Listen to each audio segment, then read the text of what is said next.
يا خوات العز يا أغلى الخوات، يا ورود بالحلايا مكملة، يا خواتي يا نجوم العاليات، شامخات وللسنع والله لا. الحصري والمميز فقط على استوديو أميرة النغم. يا خوات العز يا أغلى الخوات، يا ورود بالحلايا مكملة، يا خواتي يا نجوم العاليات، شامخات وللسنع والله لا. شاش راسي لأجلكن وبياتي جات، بالغلا والحب جات محملة، راسي مالي يا خوات الغاليات، من أبو فايز حروفي مرسلة.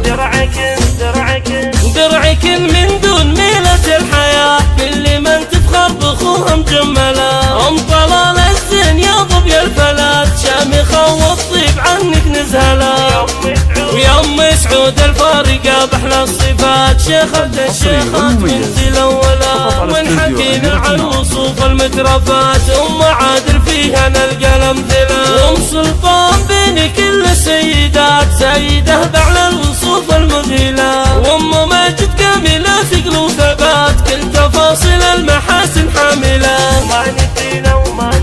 وما نسينا شيخة المتشيخات، أم مطلق للمدايح مخجلة، والختام المسك من حب وغلا، تدعي الله يديمك اللي وسانا. يا خوات العز يا أغلى الخوات، يا ورود بالحلايا مكملة، يا خواتي يا نجوم العاليات، شامخات وللسنع والله لا. شاش راسي لأجلكن وبياتي جات، بالغلا والحب جات محملة، راسي مالي يا خوات الغاليات، من أبو فايز حروفي مرسلة.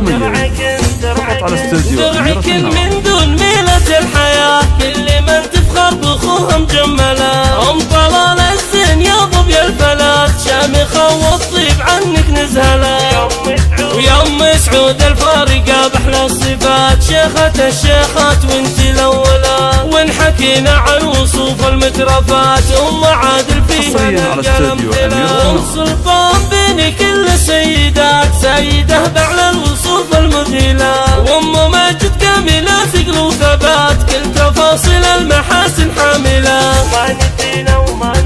وما نسينا شيخة المتشيخات، أم مطلق للمدايح مخجلة، والختام المسك من حب وغلا، تدعي الله يديمك اللي وسانا.